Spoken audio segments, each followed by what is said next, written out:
So we welcome everybody to our regular bi-weekly Friday membership sessions. Today we have a wonderful chance to have Viktor Grgic with us, who every time I talk with Viktor, and we meet at least once a year at a last conference, every time we talk or I hear Viktor presenting, I mean, all my concepts are gone.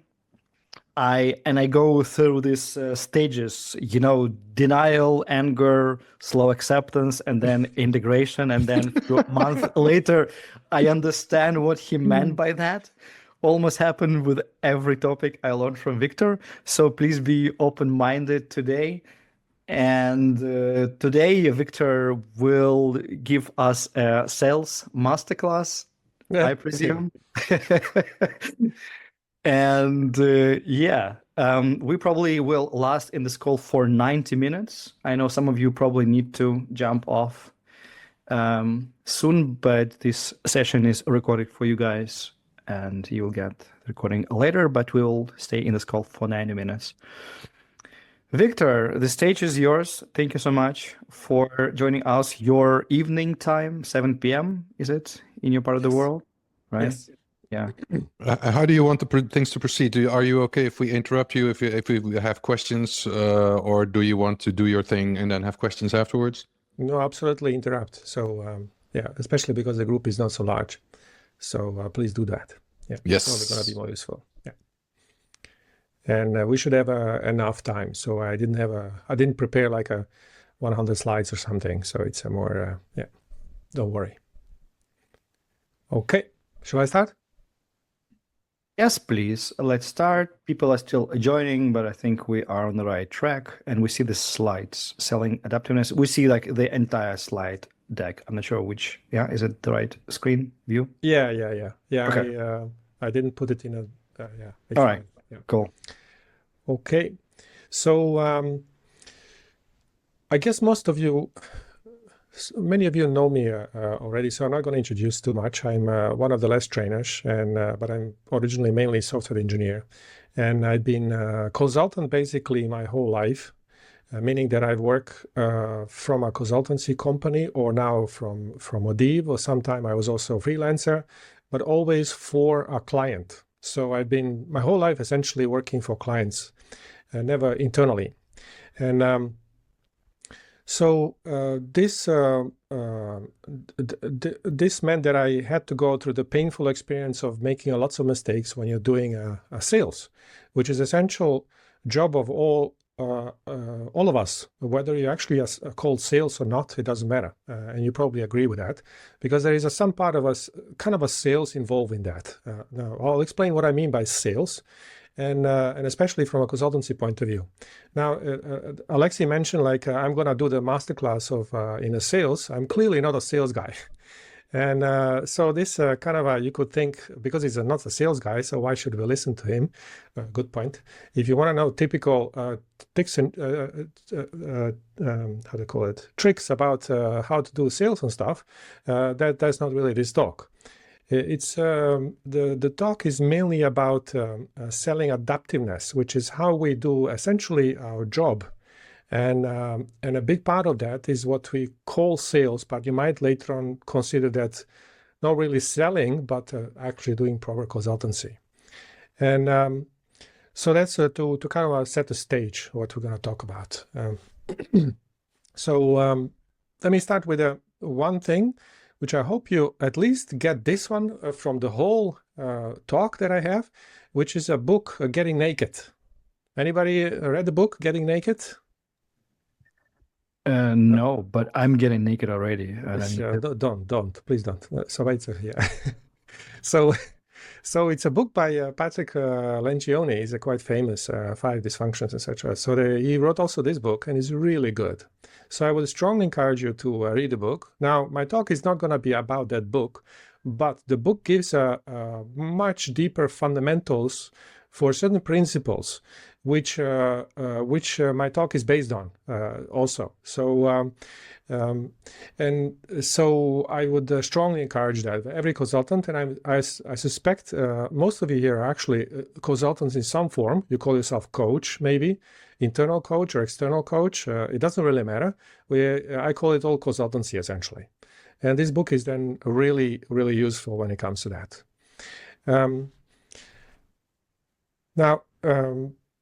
So let me start. So it's about essentially selling a real adaptiveness that can actually happen. So what happens in many organizations is that we techie people typically are not so good in selling. Okay, so we often have salespeople who are good in selling, and they have all kinds of ways to do that, and all kinds of approaches, and they work. They clearly work. That's how typically lots of people make money. But as you know, the trouble is what happens after that. So once you actually sold something, does it actually lead to a real change or not?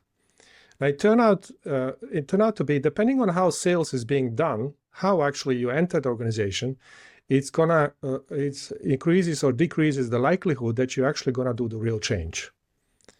And that's the issue here. Okay, so it's not about actually making management being convinced of something that they should buy actually your service or whatever it is. It's about actually that they buy the right thing and they know actually what they're actually buying. Now, I asked something cheap, ChatGPT, and maybe not ChatGPT. Nowadays I do DeepSeek, and so ask questions. Now, the one thing which, if you want to do a talk and then you start with I asked ChatGPT, probably a really bad way to do a talk. It seems like almost everybody does that.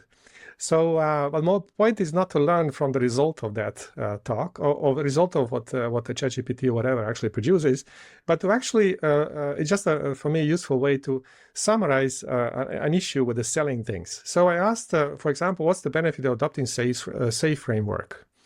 And so it produces these numbers and these statements. Okay, so studies shown 30 to 75% faster time to market, blah, blah, blah, blah.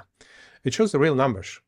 You could even say actually, in a way, actually shows the bottom line. So a typical thing that the management is very sensitive for is, and they do something if they see the bottom line. They see actually clear, tangible benefit. And if somebody claims that the benefit is going to be happening, and they even have some kind of evidence, and so this easily can convince the management, especially if you have a sleek talk and a sleek slide deck, etc. It's going to convince them to actually start a journey. Now. Then I did a second one, benefits of adopting less framework. So I'm a less trainer. And then I'm reading also some statements. It avoids additional roles, promotes transparency.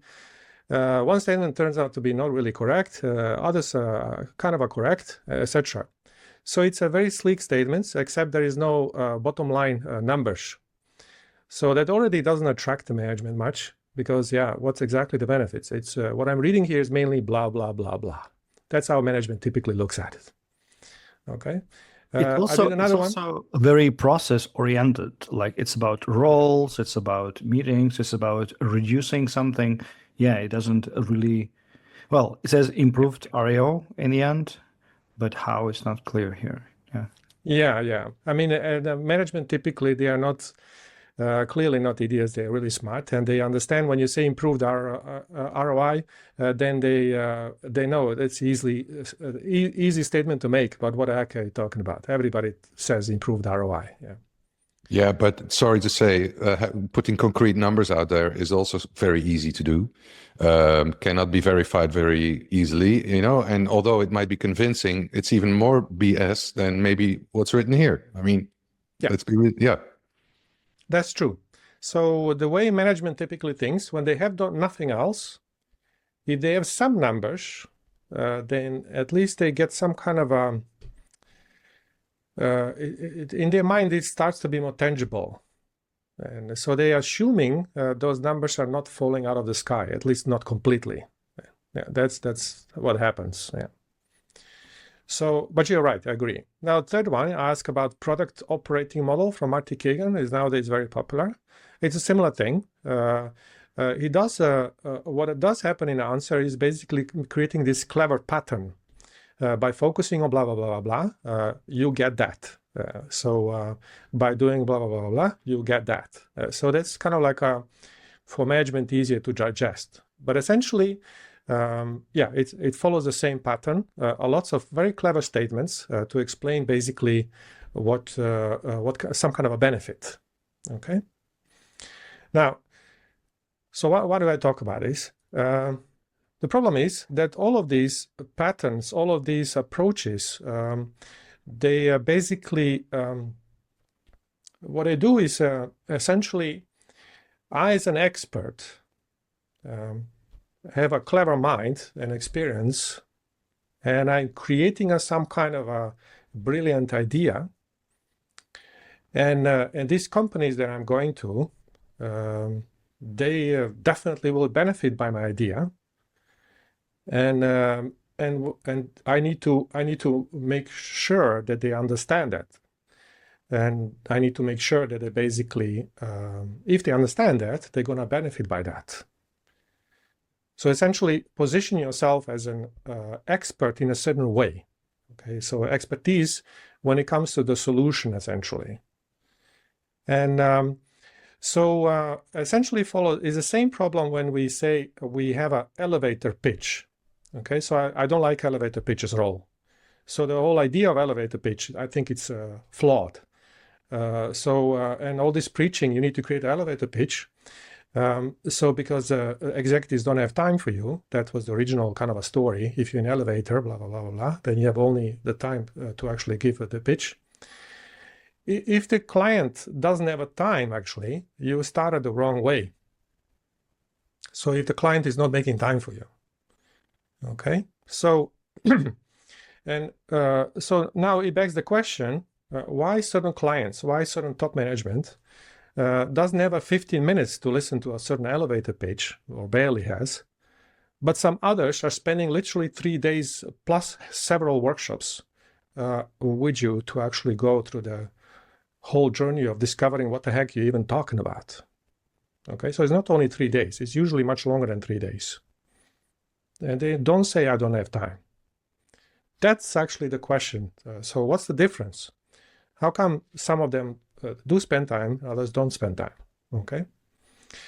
Now, in order to start to understand why that happens, why such a huge difference essentially, is recently, and you probably recognize this, so recently in Hong Kong, you get bombarded with the phone calls and all kinds of emails, promotions, etc. You know, when you subscribe to some kind of a service, before you know, you start to get emails which says, you probably have blah, blah, blah, blah, blah. That's why you need to use our service and pay money, okay? Something like that. And so the feeling that you have usually is just delete, okay? You don't bother. Yeah. So it doesn't really resonate easily. So also I get phone calls from a bank. So the bank calls me up, and or I even call them up for some kind of a deblocking of my credit card or something. And then at the end of the call, or in a separate call, out of nothing, out of blue, they say, do you need a loan? And I said, no. And yeah, but we have a very good opportunity, blah, blah, blah, a nice, not much interest rate, blah, blah, blah, blah, blah. And so, no, I just don't need the freaking loan. Okay, so it doesn't matter how good it is. And so it feels very awkward. And so sometimes they even become almost aggressive to actually put you this into. And I really feel like you're wasting my time. And how much time? Literally 1 minute, eh? But that 1 minute is waste of the time. I get annoyed because they're wasting my 1 minute of time. Now, this happens, and I feel really upset. They're wasting my time. But then I get also an email from my bank in Netherlands. Okay, so the bank says, we want to actually check with you because you are in Hong Kong, and we wonder how it's going with you, etc. And so we haven't had a touch as a bank for a very long time, so we just want to have a call. So I ask, like, what's the call about? Nothing, just checking and chit-chatting to see how it's going on with our customers, etc. And there was actually no particular reason. So I thought, okay, good, let's do that. And you can ask us questions, they basically said. And I had some questions in my mind about actually banking across the border, blah, blah, blah. So they called me up and we chat basically. They asked me questions. They asked me basically, how's going on in Hong Kong? Going good, yeah, living here, and how's living with the whole political situation, blah blah blah, and money, etc. So I chit chat about it. It's very very pleasant, and so at some point they say, I notice that you don't do much with your money. Any particular reason? Yeah, I explained because of the situation in the world, etc. I don't feel like investing a lot because it's very riskful. Oh yeah, that I understand. That makes sense actually, and so we chat about it. We actually have a conversation. And at some point I explain I also want to actually buy a house in Netherlands. Ah, okay, interesting. So do you already have somebody who can advise you with the financial stuff regarding that? No, I don't. So would you like to have, they asked me, somebody who can actually just free of charge advise you about getting a mortgage, etc., etc. So what's my answer? What do you think? Sure. Why not? Yes. Yeah. And so that's basically how it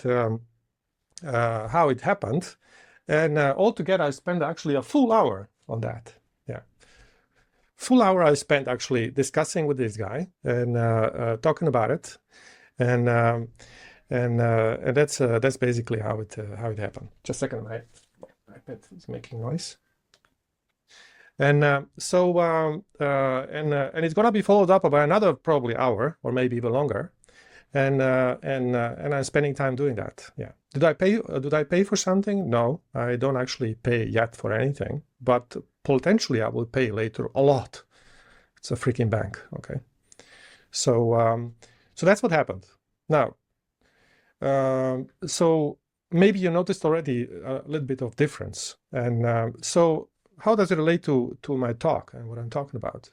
Well, I've met, and that's the whole reason that I'm doing this talk, I've met endless amount of agile coaches who go to their management, internal or external, it doesn't really matter. They're Scrum Masters, whatever they go called. So they go to management and say, my management, they are such idiots, they don't get it, okay? And so I need to convince my management. I need to blah, blah, blah, blah. And I asked them, so,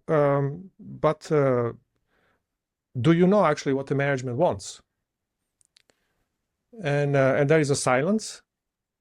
Usually, they actually don't even know. They haven't asked any questions. They don't understand what the management really wants. And to make things worse, there was in one situation, I was in one of the conferences, I noticed people during the talk, people commenting how management, they don't understand, blah, blah, blah.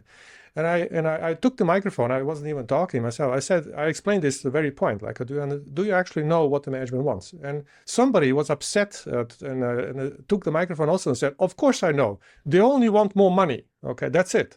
They don't care about anything else." And luckily I didn't react to that. My reaction would be, that's the reason you're never gonna convince management of anything, because you have no idea what they actually want. It's not money. Yeah. So avoid what happens also in many consultants that I've encountered. They get a question like, "Hey, I want to know about agile stuff, etc., etc., and maybe we should do that," and or whatever the question was asked. Okay, so and then before you know, they start to create these slide decks. Okay, and they want to, because it's a top management, if top management asks something, you better create a slide deck. And it looks very sleek. And then they are having this massive reasoning about it. Like, and they're using also famous Eric Ries, why, start with the why first, and et cetera, et cetera. And they go through all of this, and then they expect from management to then basically say yes, et cetera. Now, quite often management says yes because they wanted to do something with it anyway, but they actually usually don't know really what they're saying yes to. And this is also not a good way to actually start. And in fact, actually, even later on, when you're being asked to create a slide deck which is usually expected in companies, avoid creating slide decks. Avoid having this kind of a start of a conversation or establishing shared understanding what is to be achieved. No slide decks. Another approach that I've seen is a consultancy say, okay, I'm not going to create a slide deck, but first I need to do assessment. So they go and do assessment in a company, and that's a very short thing, where they go through the teams and go observe, have interviews. This I've seen quite a lot with the consultancy. And they see the teams and interview many people. They gather information, they put in a slide deck again, or maybe some document, and they present to management. They say, based on all information that I've gathered, this is what I advise you to do. It's the same problem. Yeah, avoid doing that also. Okay. Hey, sorry to interrupt, Victor. Yes. While you were talking about don't use slide decks, I was a little bit puzzled by that, and now you refer to it again. When you do an assessment, don't put it in slide decks. And what I noticed is actually PowerPoint is the language they understand very well, or reading slides. So what is the damage that you do if you would use a slide deck? Because you are putting them in a mode where they are basically buying your stuff. You are at that mode selling it. You don't have a conversation anymore. You don't have an understanding or mutual focus on what is to be achieved. Essentially, they start to rent whatever you produce.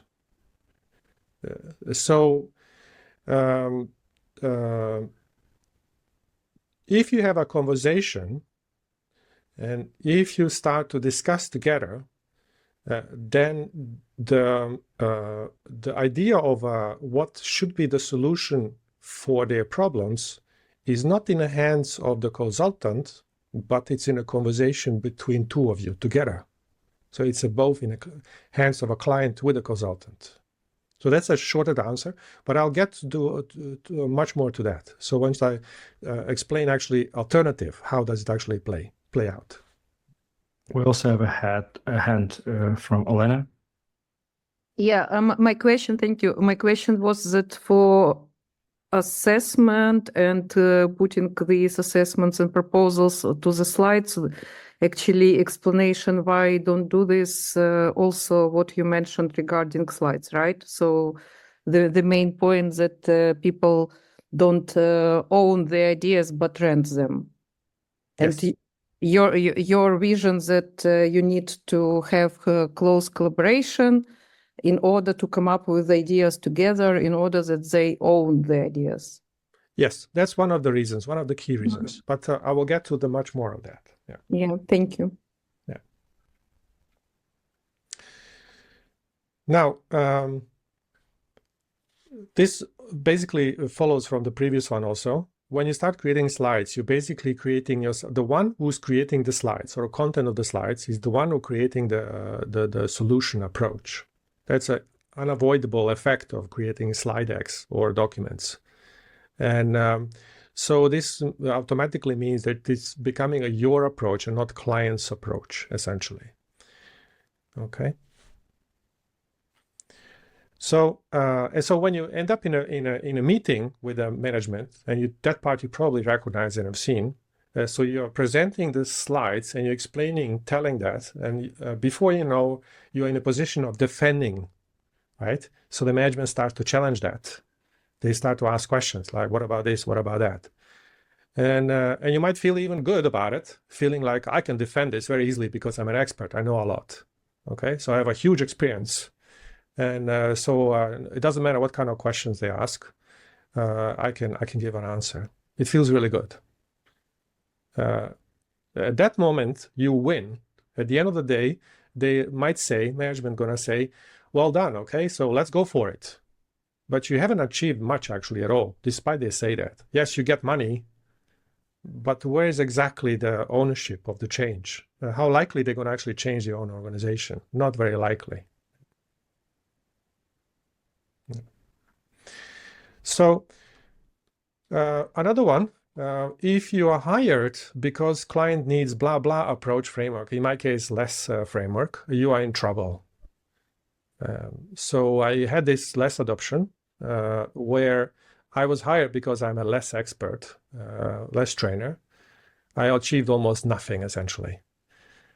And yeah, you're put in a box and you're implementing the box essentially. In this case, last box. Yeah. So that's also the mental model that the clients at that moment have is like a being in a shopping mall. So you go to a shopping mall and then you shop and you decide to shop a one box, and now you need somebody to actually put that box in place. This happens, so this mental model unfortunately also happens with these approaches. So they basically, in the beginning, the client says, I want to hear from many different experts, different fields, because we don't want to go blindly for one approach.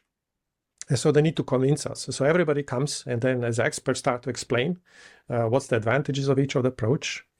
And then they choose one. And it's such a waste of time, essentially. Yeah. Okay.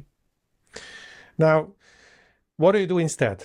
Okay, so now I explained some issues and things that I observe myself, and you probably recognize. Okay, so that we do this, and quite often we keep doing it because we don't know actually a better way to do it. Now let me explain how I actually do it, and I'm going to explain in a literally kind of a scenario, step by step. Obviously, this scenario doesn't always plays out like that, but it's a quite strong pattern that tends to repeat itself for a large part. So what do? You get a call, and you get a call, or not even having a call. It's basically some kind of a meetup or a conference or name it. It doesn't matter. It doesn't need to be related to the job whatsoever. Okay, and then I engage with that person. We exchange cards in Asia. That's very popular, and otherwise just names. And then they say what I do. You say a bit what you do, but not too much. And then you show curiosity with the very open questions. How are products in your case developed? Okay, because it happens to be a product development conference about something. And so they talk about it. People love talking about it because they come to conference to learn stuff. So they want to first share their problem. They are happy to do that. And you engage with that. You show interest. Okay, and so you really want to just simply be curious. Curiosity, 100%. That's it. Okay. Forget about the sales, forget about the money, forget about getting a next assignment, etc. Okay. Now this can be a little bit more difficult if you haven't had any kind of income for a long time. If you're basically really directly affected by getting this work, but you have to put it aside and just be curious. Forget about it. You actually need to get the next work. Okay, so this also goes for same for agile coaches and scrum masters in a company. You approach a team. It doesn't really matter. It doesn't need to be client, like a management level top. It's the same when you go to a team. The first thing that you do, you show curiosity. You're really just curious what the heck is happening. And you want to spend significant time doing that. I typically say to the scrum masters and coaches, spend at least one full sprint doing nothing but just sitting with the team and preferably coding together with them if possible, just to understand and feel what's actually going on. And the one sprint is probably too short. It's very situational. Yeah.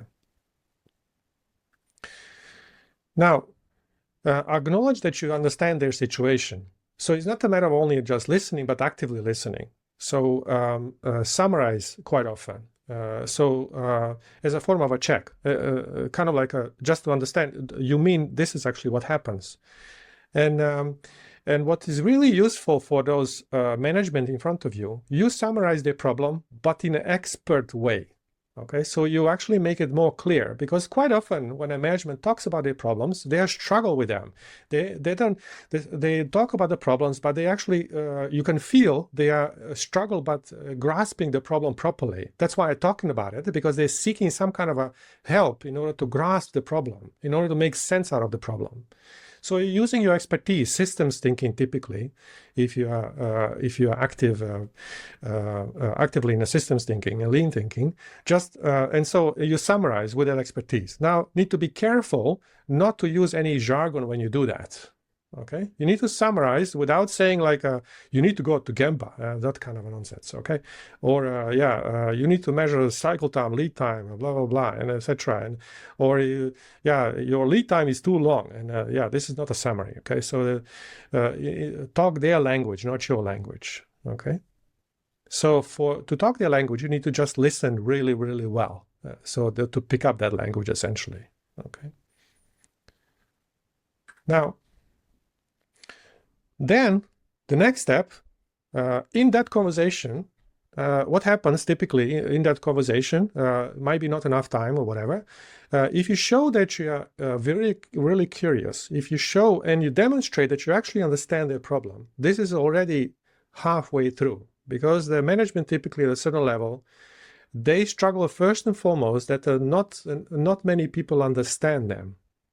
Not many people understand what they're actually going through. And so they want, if you demonstrate that you understand them, they want to talk to you more. Okay, so this is typically what happens. And so they say, hey, we should maybe catch up more, or we should exchange, blah, blah, blah, we can meet more, etc. Do you mind if I call you? Do I mind? That's what they ask me then in that moment. Okay, so then we plan a follow-up. Now, what do you do in follow-up? Free of charge again. Sit with them, coach them, free of charge. Okay. So you're engaging with them, having a call, enjoying that conversation because you are curious. Okay. So you have to be also honestly enjoying the conversation. You're not there to sell or get assignment. You're just simply enjoying the fact that you're having conversation with them. So that needs to be fully honest. You cannot fake it. So that's a difficult part. If you feel like I have to listen and go through this in order to get assignments, that doesn't work. So you have to be innately enjoying it. Yeah. So coaching them into the better ways to see things. As you know, coaching style is basically asking questions, summarizing, giving back some suggestions, following certain pattern. What do you think about this? What do you think about that? And etc. So you try to coach them into they discovering their own solutions. Okay. So in a certain approach. Now, obviously, there is a limit to it. Okay. And so at some point, they basically say, and you feel that the coaching questions do not work anymore. And sometimes people, you also need to be careful. I met quite many coaches. They feel so much that you need to keep asking questions that the people get annoyed. Like, I'm so sick and tired of you keep asking me some questions. Just tell me, bloody hell, give me some information. I want to know. Teach me, okay? So there's nothing wrong with that. And so, especially with the top management, they really want to learn things. They want to actually understand how things are done. Now, what works really well is telling stories from other companies. Okay, so and stories which are related to the problems that you just heard. So if you spend significant time, enough time to listen to them, and having this conversation, you kind of are creepy under their skin and really starts to feel what they feel. And then you start to connect in a very empathic way by telling a story, how you experience certain things, which is basically emotionally same experience that they have currently. Okay, and then it starts to really, it starts to resonate with them because they don't feel alone. They don't feel like this, I'm the only one dealing with this. If they feel that other companies are struggling with the same issues, that actually resonates with them quite a lot. Yeah. Viktor, there's a question from Jose. Yeah. Sorry. Yeah. It was on the previous slide. I was wondering if you ever tried to say, well, we have a conversation, you probably, or maybe not, get some benefit from that conversation. You can give anything you want and free is okay. Does it change something? So it's like asking people, you can pay whatever you think it's worth. Yeah. Yeah. Because some people need to live, need money, so maybe the free of charge is a bit too much for them.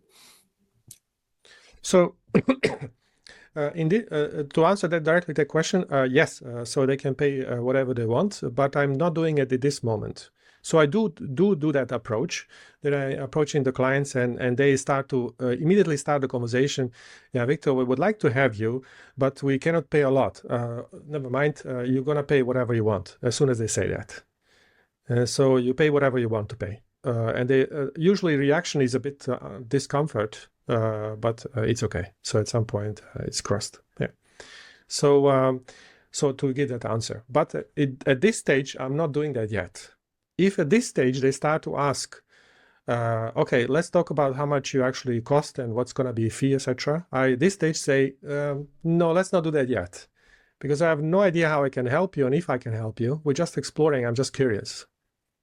Yeah. So this happens to me really often. I practically never have to start conversation about payment myself. I wait for them to ask a question. Yeah. Thank you. Yeah.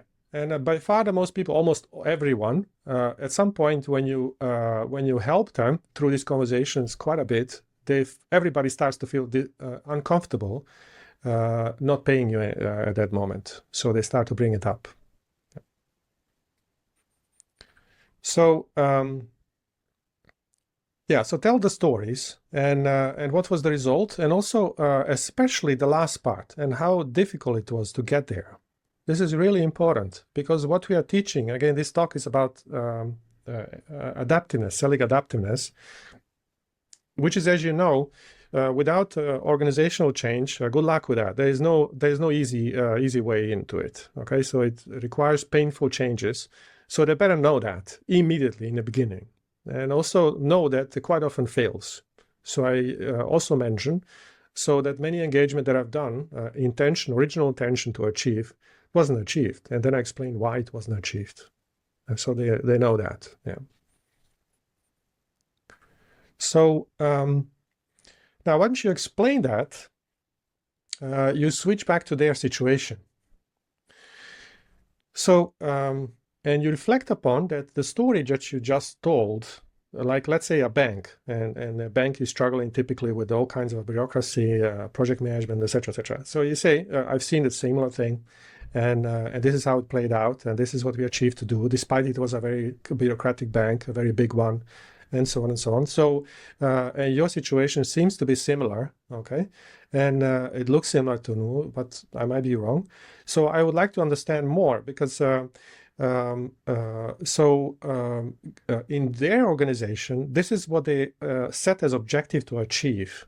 I would like to know from you what you actually want to achieve. I understand your issues, I understand the problems a bit better, but what do you want to achieve at the end? Okay, what is the actual, now let's say optimizing goal, objective, whatever you want to call it.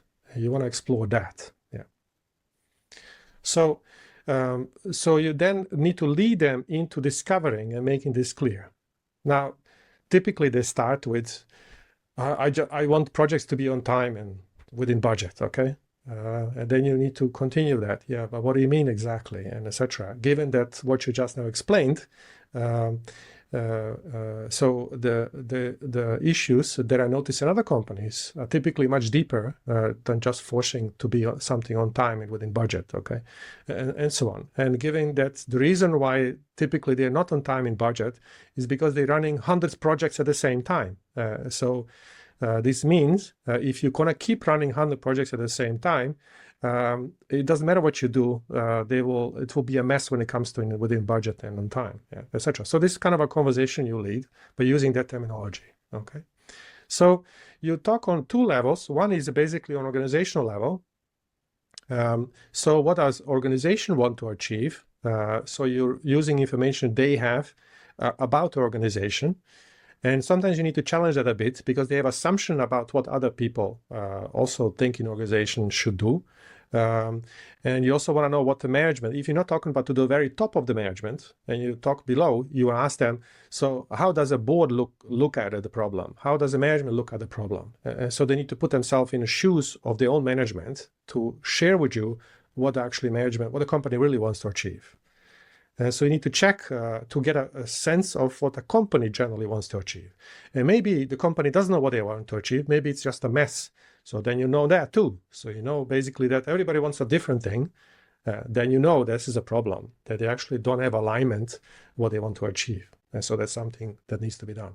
Yeah. Actually, I want to add is that asking somebody to think what the organization wants or what the manager wants actually puts them into these, the system thinking mode automatically, because they don't think anymore about the local things, right? The project stuff. They are having a more holistic view on the thing. Yes, exactly. Yeah. So, and in addition to that, separately, you need to understand their personal goal. So I've had quite many situations where I made a wrongly assumption that whatever the goal they talk about the company is the same goal they all have, they themselves have. So they talk about the company goal as if their own goal. And I made a wrong assumption to assume that's basically the same thing. So you need to separately discover, usually in a bit more subtle way, because you cannot ask directly to discover what they actually want. Now, if you have by that time, a relatively good relationship, they're going to tell you by themselves. And so this happens quite often, what they want to achieve. Okay. And so this is extremely important, because your whole engagement is basically anchored in these two. So your client, directly the person that you're dealing with, and the company, what is that goal? If you don't understand that goal, the chance of having adaptiveness in the organization is very slim. Okay, so to actually make a real change. Why? Because anything that you advise after this point has to fit in that goal. If the goal is vague, whatever you advise is going to end up hitting the wall, and or like throwing a dice. Sometimes works, sometimes doesn't, and you don't want to have that.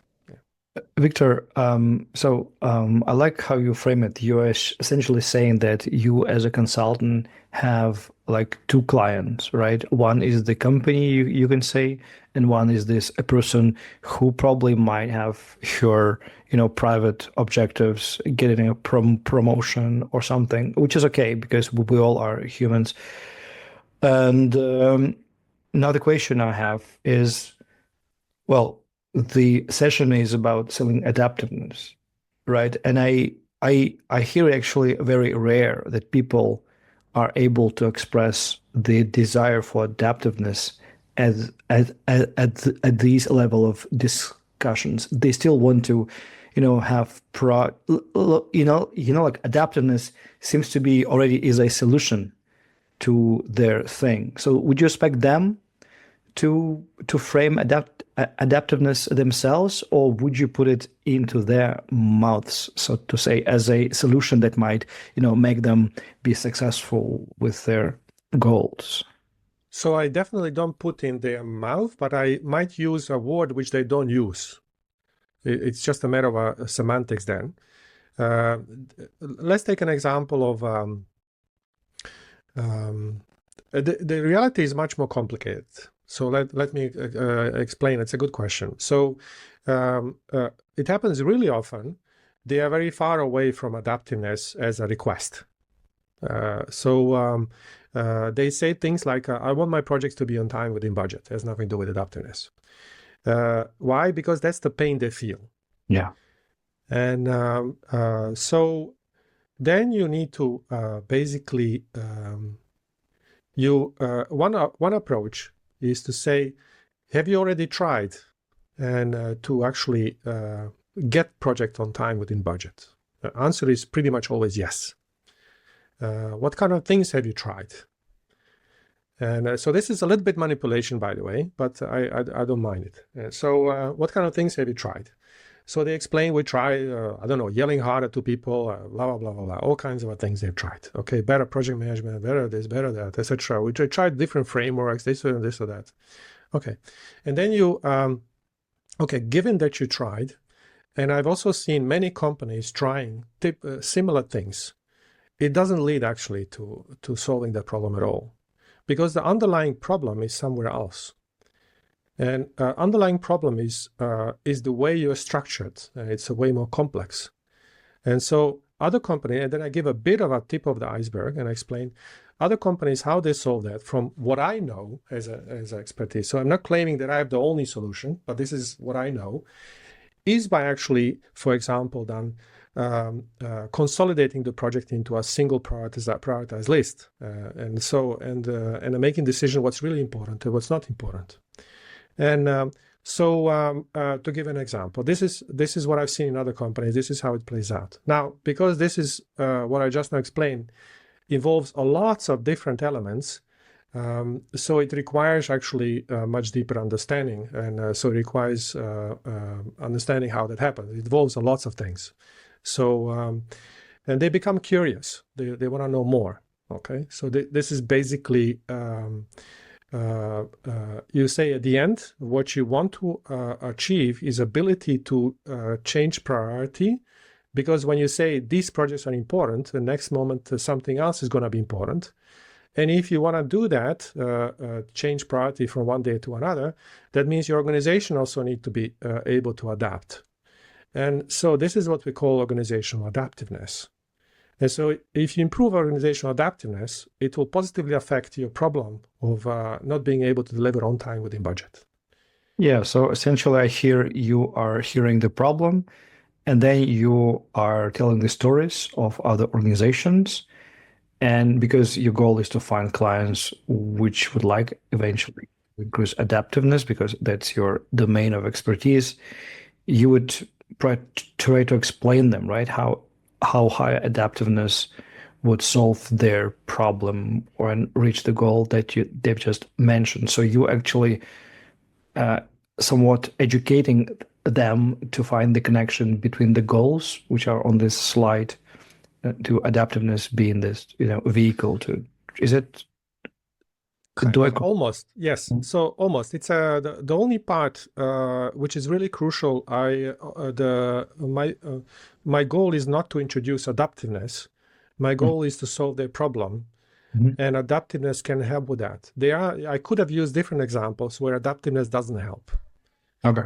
And for example, I had a bunch of people in a massive, one of the biggest companies in the world, and they participated in my COP and less course, and they wanted to learn how to apply less in HR.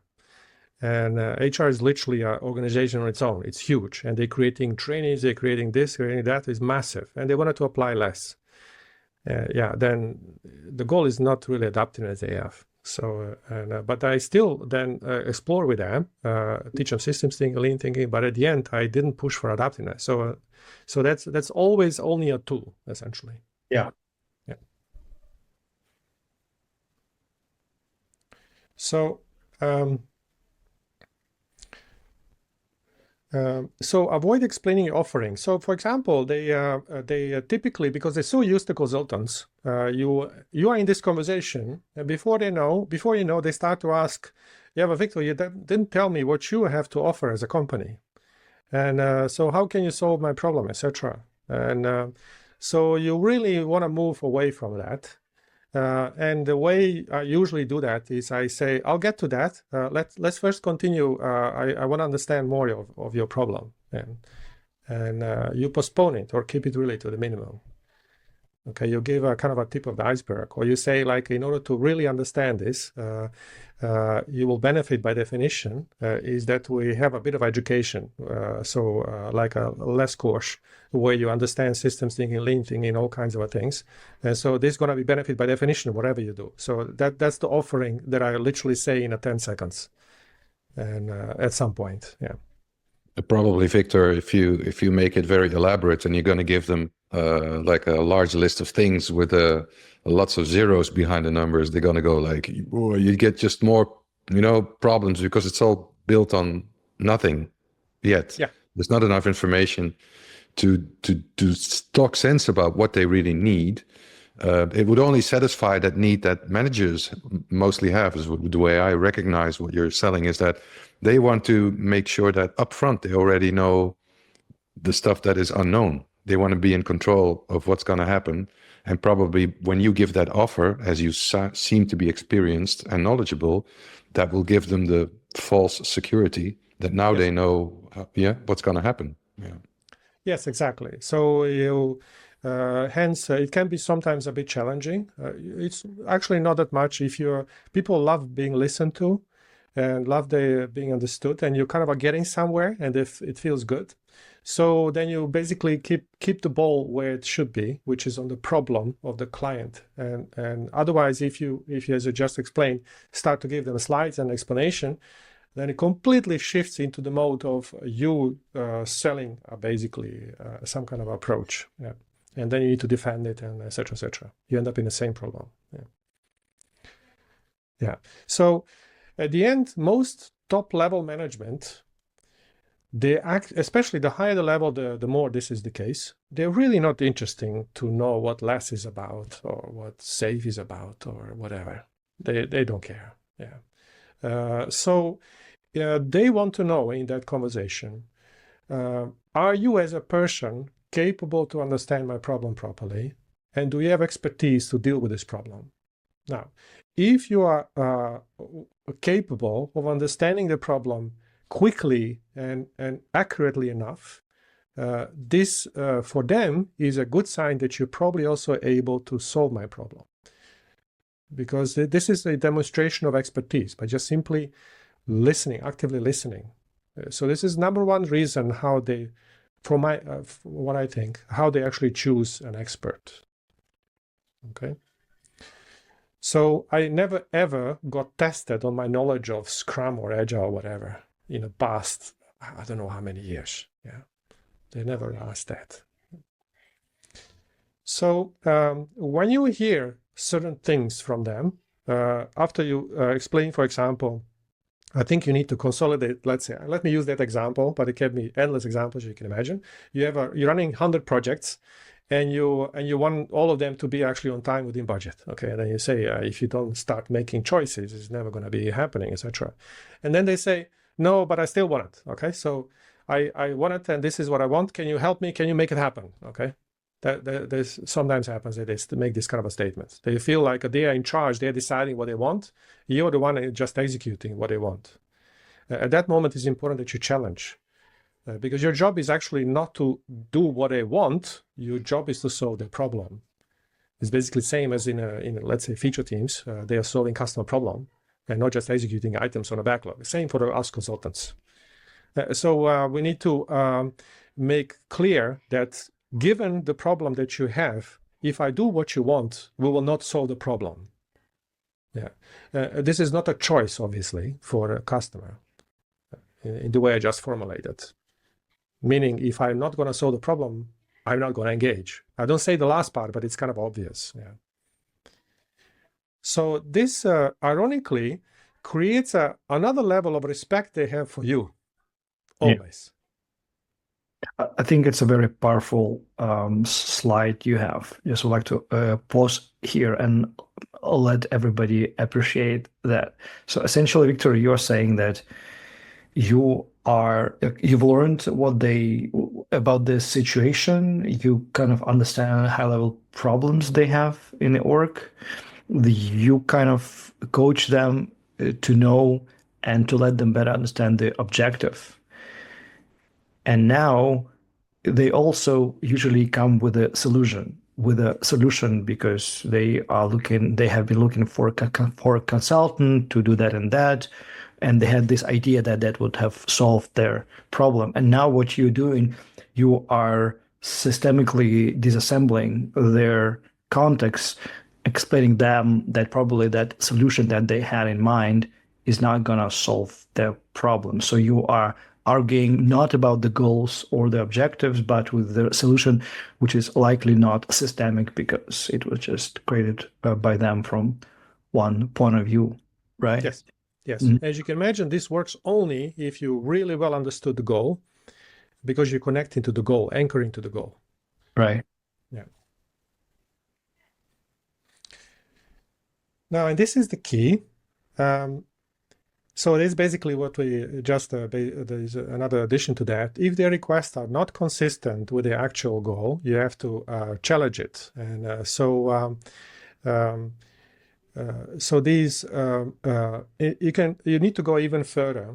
So they say, for example, okay, understood, and this is our goal. Yes, Victor, yes, we can do whatever you say, but then you need to do a test whether that's actually the case. Many times they say yes, yes, yes, but you need to test whether they actually understand what they say yes to.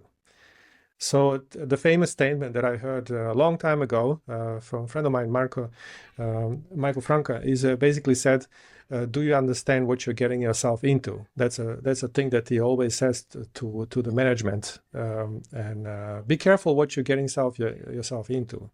And so it took me a while to understand this kind of a statement, but it's basically exactly that.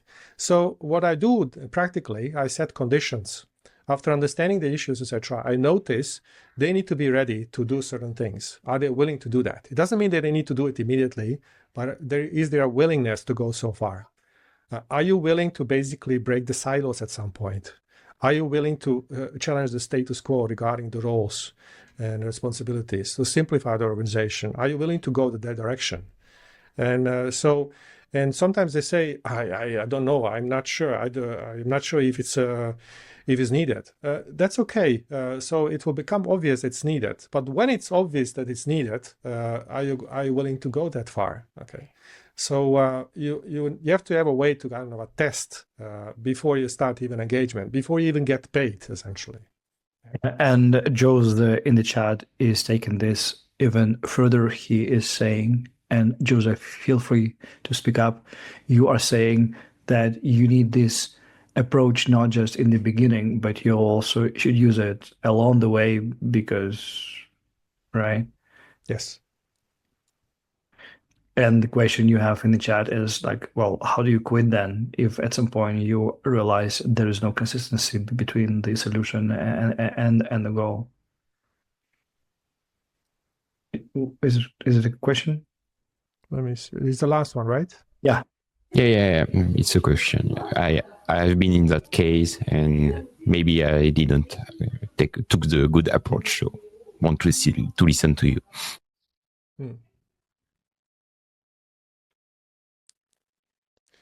Yeah. So in nowadays world, it should be pretty obvious that that presenting factual data doesn't work.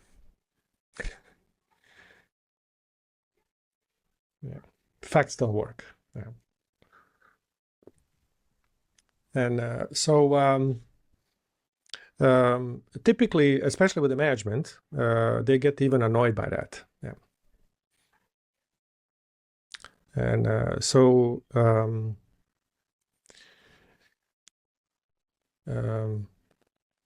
it's not about proving something.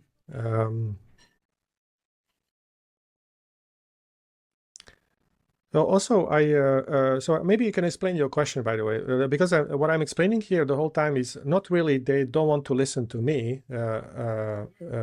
I need to listen to them. That's basically the whole point that I'm making. Yeah.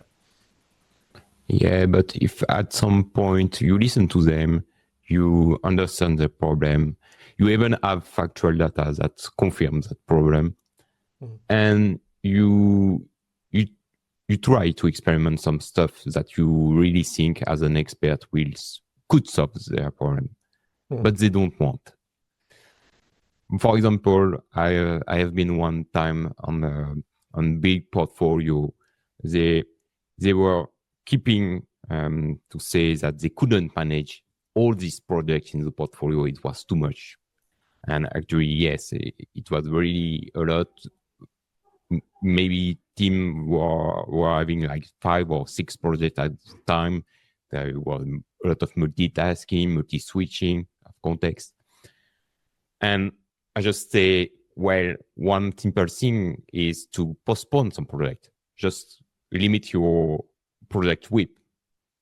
And they just didn't want to go there. And after 1 month, I just say, okay, I will stop here. I have not any other solution that I can see. So let's stop here.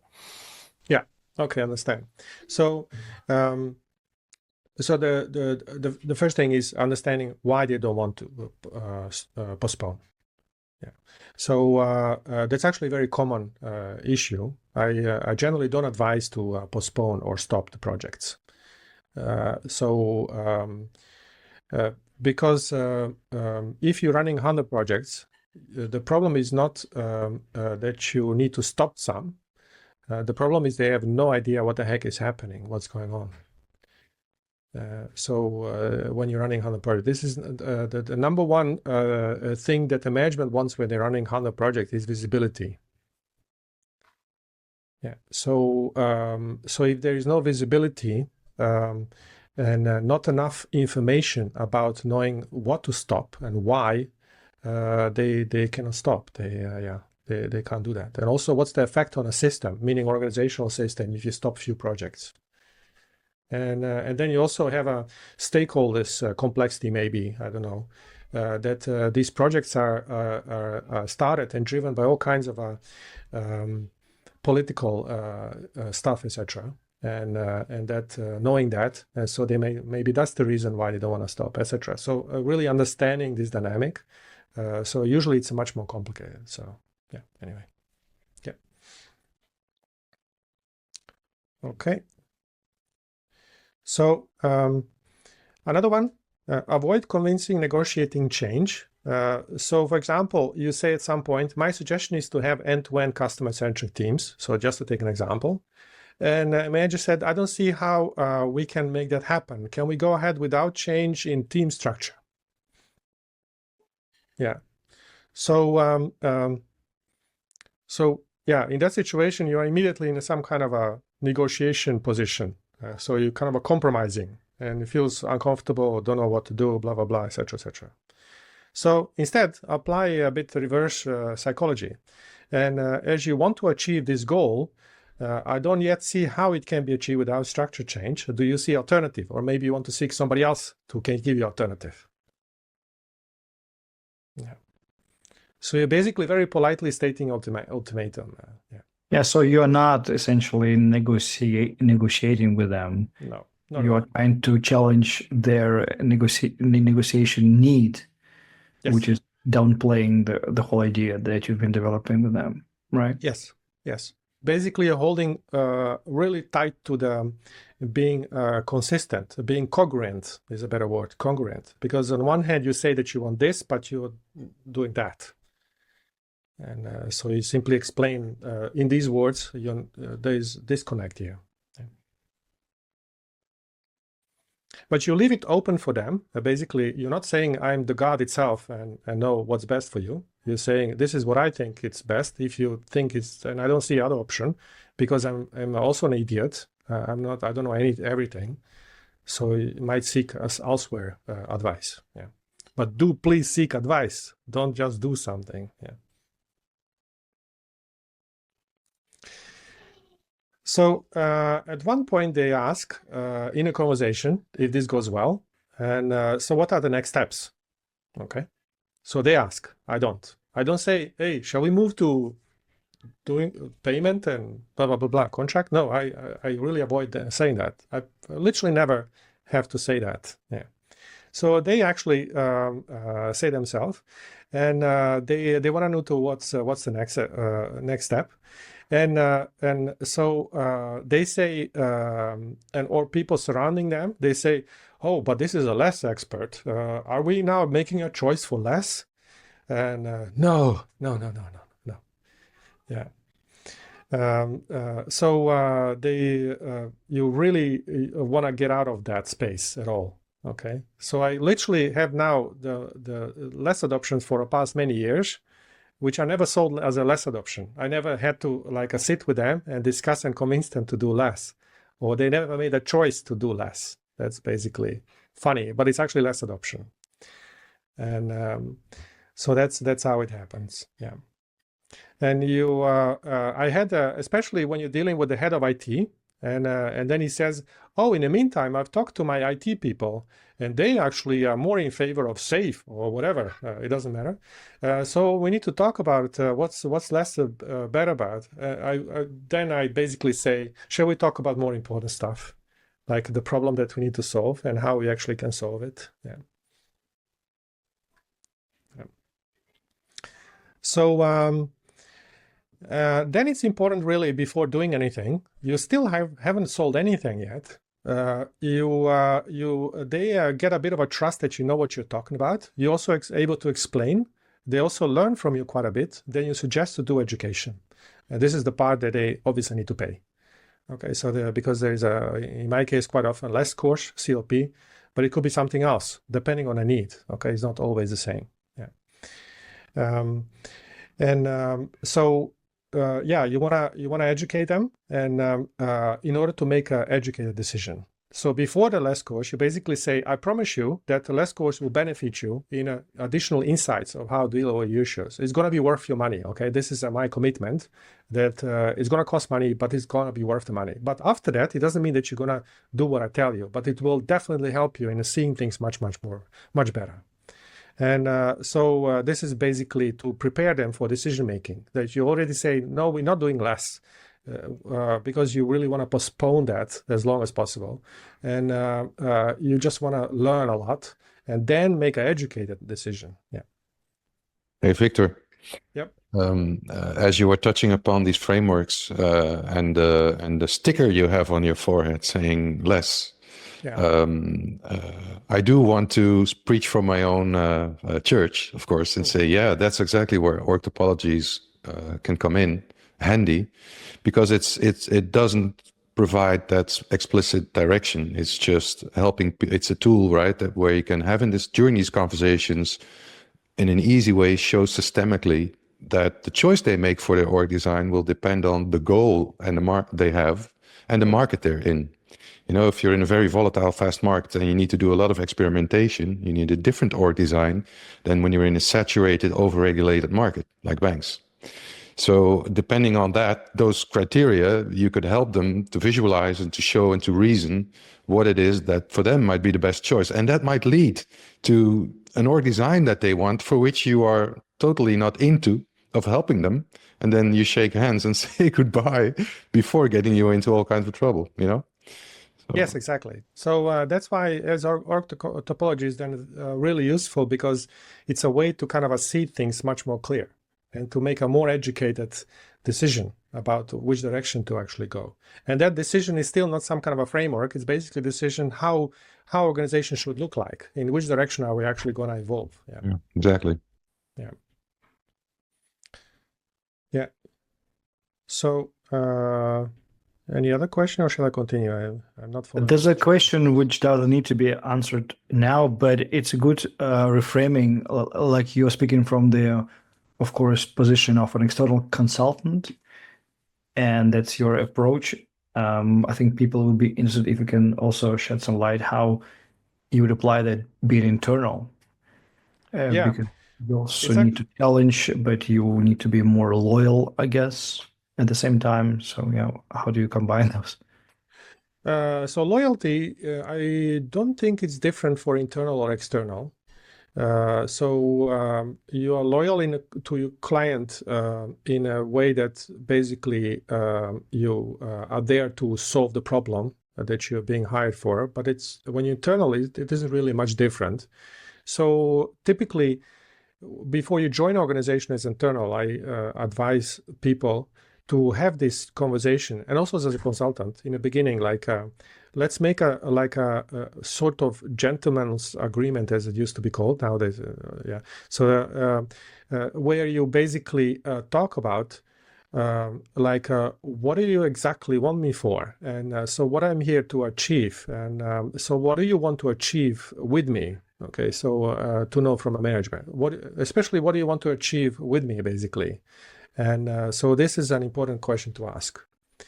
And so there isn't really much of a difference. And also, as an Agile coach, Scrum Master, when you're approaching teams, there isn't that much of a difference in approach. And even talking to the whole team, it basically plays out in a similar way. Now, what is different, obviously, when you're talking to team, the way you talk is and being to the point, etc. All this kind of stuff might be not so important. With the management, it needs to be. You need to be on their level speaking. So meaning that you really need to be able to understand them. Now, the problem is when you not on that position. The difference in the position is not necessarily hierarchical.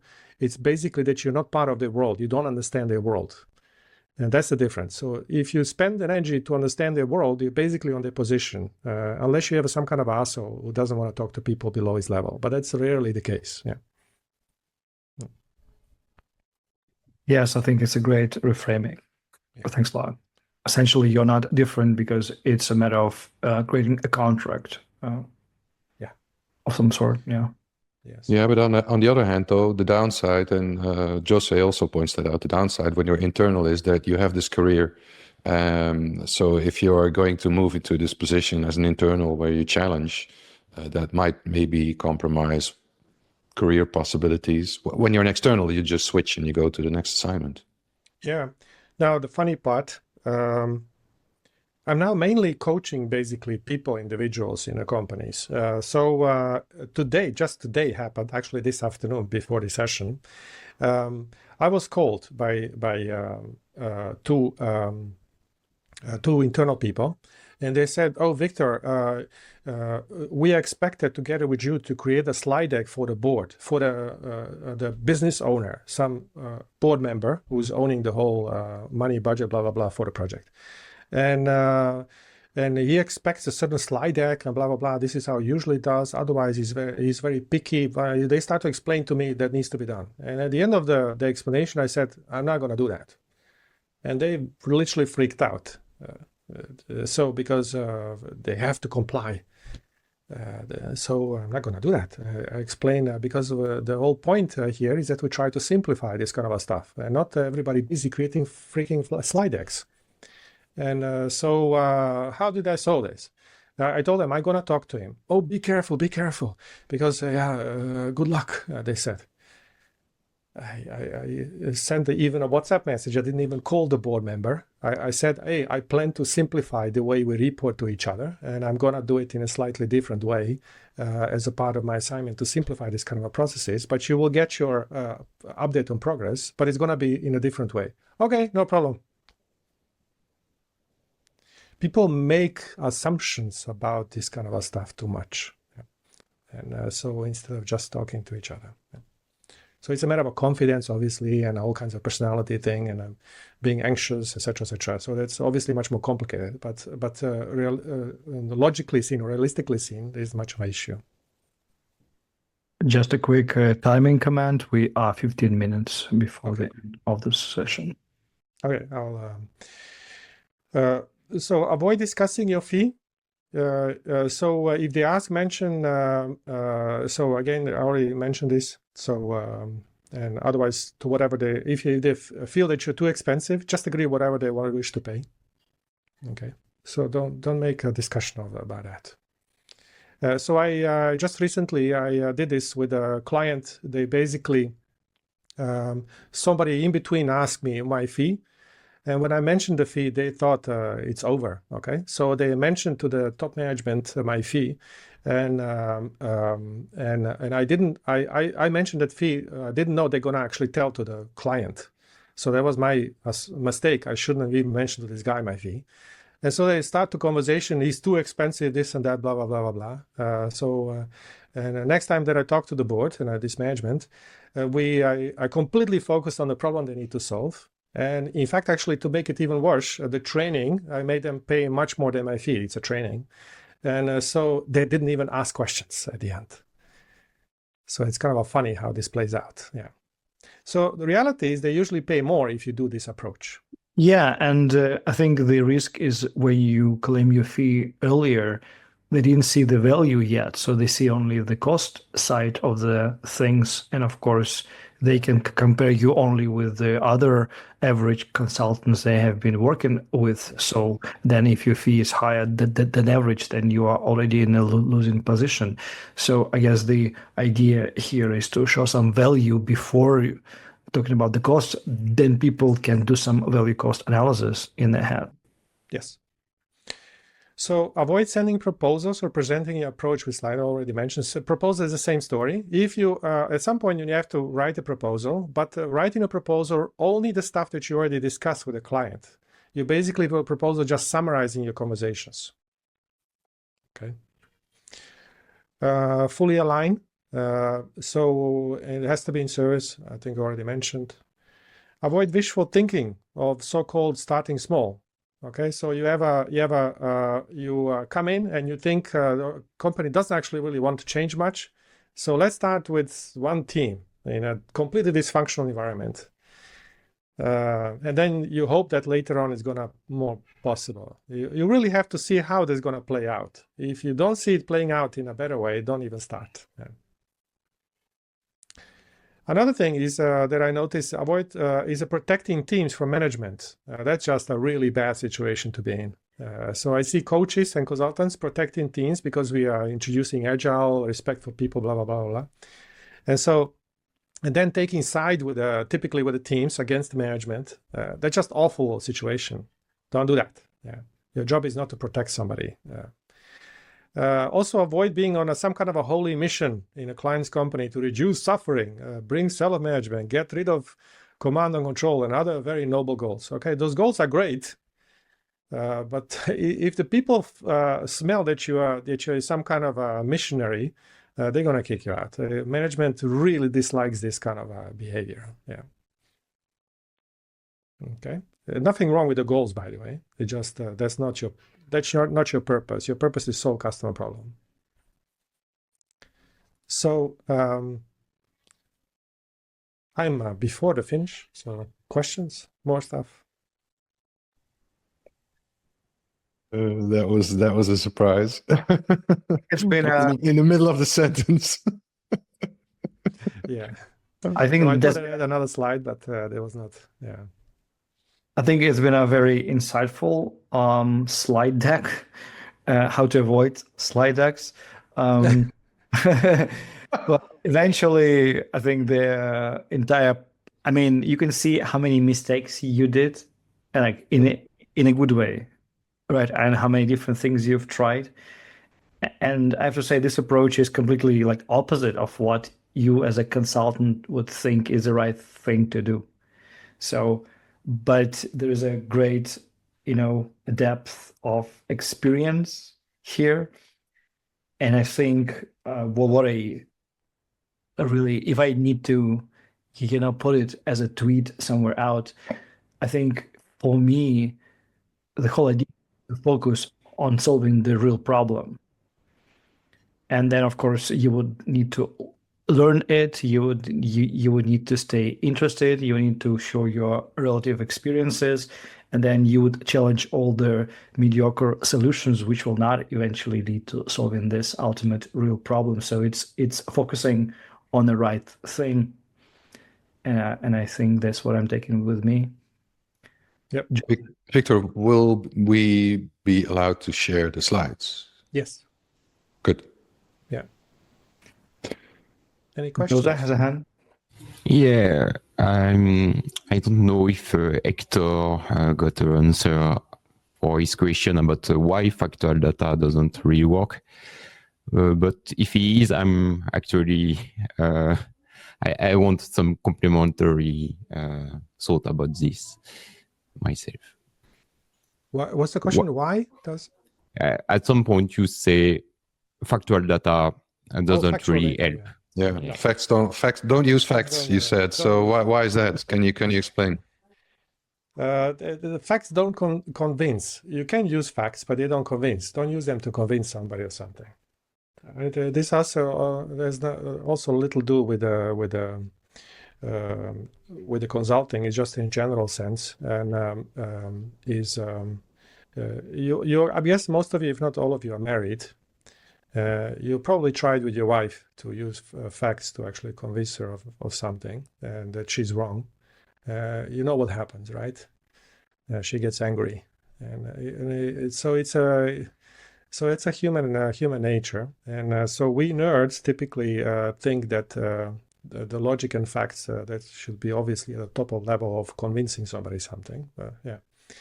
Another reason on the management in organizations is that when you present facts, you also there's always a potential that you're basically misleading because your facts are not all facts. So that matters a lot. And also any fact is also tainted by some level of a subjectiveness. And so that's also what happens. And and the management at a certain level, they know that you get three people, and all three people gonna say thing, and they claim this is the thing, this is true, and it turned out to be three different things. Are they lying? By now they know they're not really lying. People just have a limited information, etc. So this is one major reason why they don't work. So that's another one reason. So one reason is purely emotional. Is I believe in something, and you come to me with the facts that I shouldn't believe in. And the obvious example of that is religion.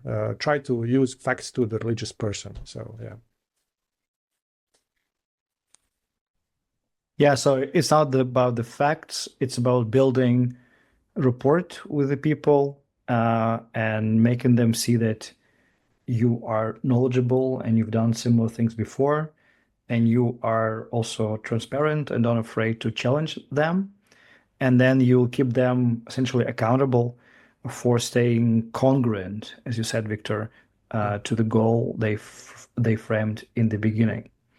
And I think, I guess, not everybody wants this kind of a consultant because it's also kind of painful, and you'll not be able, like, change not to do eventually anything.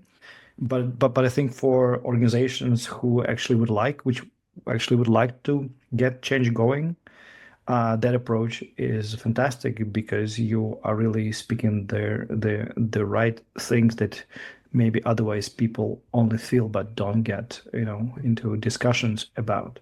So it's a very bold approach, very open, very radically transparent, but maybe that's the only one to get some real stuff done at the organizations, the way I see it. Thanks a lot. Yep.